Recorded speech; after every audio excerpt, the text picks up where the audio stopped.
Okay, folks, buckle up because we are diving into some serious history today. Oh, yeah, this is big. We're talking about the declassified files of not one, not two, Not three. but three, count them, three of the most impactful figures in American history. John F. Kennedy Robert F. Kennedy. and Martin Luther King Jr. Talk about a deep dive. Yeah, we're talking millions of pages of potential historical dynamite here. And I know you guys have been waiting for this. Oh, absolutely. These assassinations have been shrouded in mystery and speculation for decades. Exactly. And for years, people have been clamoring for the release of these files. Hoping for answers. Hoping for answers, right.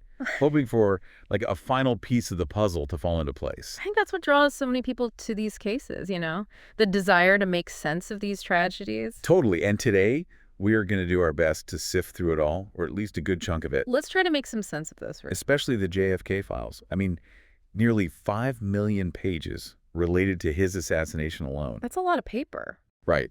But this declassification didn't just come out of nowhere, did it? No, not really. I mean, back in 1992, we had the JFK Assassination Records Collection Act, which was supposed to lead to, well, the full disclosure of all these documents. But here's the thing. Intelligence agencies, they held back. They held back? What, like they didn't want to play ball? Well, they argued that releasing certain information would compromise national security. So, yeah, a lot of material remained classified. And that brings us to now. January 2025, President Trump issues this executive order. Boom. The floodgates are supposed to open. Yeah, with deadlines and everything. 15 days for a plan on how to handle the JFK files, and then 45 days for RFK and MLK. They're serious about getting this information out there. It sounds like it, but here's the thing that really blows my mind. By late 2022, something like 97% of the JFK files were already public. 97%, that's a huge chunk of the information. Exactly. So what could possibly be in that remaining 3% that they've been guarding so fiercely for all these years? That's the million-dollar question, isn't it? Some people think it's going to be the smoking gun. Like proof of a conspiracy. Exactly, like finally we'll know who is really behind it all. That would be wild. It would. But if I'm being honest, I think we're more likely to find heavily redacted witness testimonies, intelligence reports, internal government communications. So more like filling in the gaps rather than rewriting the whole story. Yeah, think of it like adding pieces to a massive puzzle. Okay, so maybe not a bombshell revelation, but still fascinating. Oh, definitely. Every new detail could shift our understanding of what happened, even if it's just a small piece. Speaking of puzzles, can we address the conspiracy theories? I mean, JFK's assassination is like the granddaddy of them all, right? Absolutely. I mean, it's been fertile ground for speculation ever since it happened. And some folks believe these redacted files are the key to proving their theories. Right. Oh, yeah, they're hoping for that missing link that connects all the dots. So do you think there's any validity to those theories? Well, the Warren Commission concluded that Lee Harvey Oswald acted alone, right? Right, but even today, people question that conclusion. And rightfully so, there are a lot of unanswered questions. These files could potentially corroborate the Warren Commission's findings, or challenge them, or even open up entirely new avenues of investigation. New avenues like what? Like alternative suspects, hidden motives. Imagine, for instance, finding a report detailing a previously unknown meeting between Oswald and a foreign operative. Whoa. Right? Or a memo that suggests the government itself was concerned about a potential cover-up. That would change everything. It would be huge, absolutely. Even without those bombshells, just think of all the smaller details that might emerge, things we never knew before. Absolutely, like the story of Jack Ruby, for example. The nightclub owner who shot Oswald. Exactly.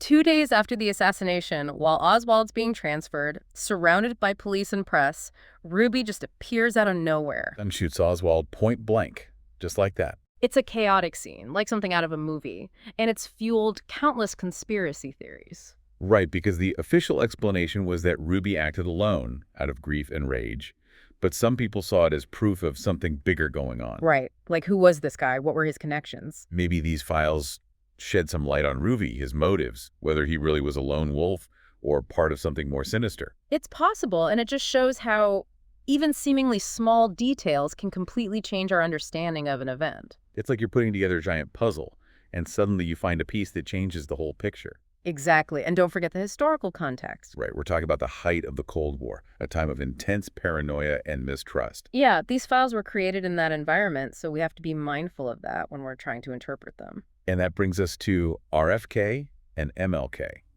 While the focus has been on JFK, their assassinations are equally significant and surrounded by their own sets of questions. Absolutely. And they also happened in a very tumultuous time in American history. Right, the Civil Rights Movement, the Vietnam War, political violence was on the rise.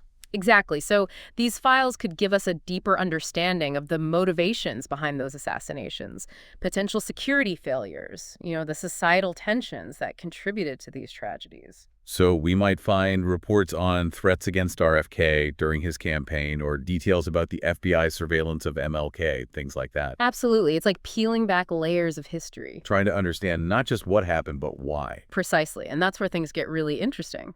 Because as you go through these files, it's crucial to remember who wrote them, why did they write them, and what might have been left out. You're saying these aren't objective historical records? Not necessarily. They're products of their time, often reflecting the biases and agendas of the people who wrote them. So we have to be careful about taking everything at face value. Absolutely. Always think creepily about the source of the information. So big picture, what do you think the impact of these declassifications will be? Will they finally put those conspiracy theories to rest? It's hard to say for sure, but I doubt it.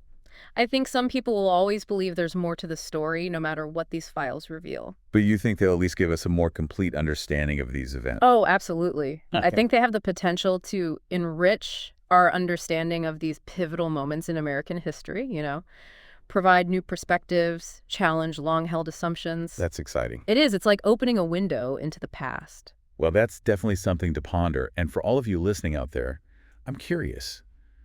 What's your burning question? If you could ask one thing that these files might answer, what would it be?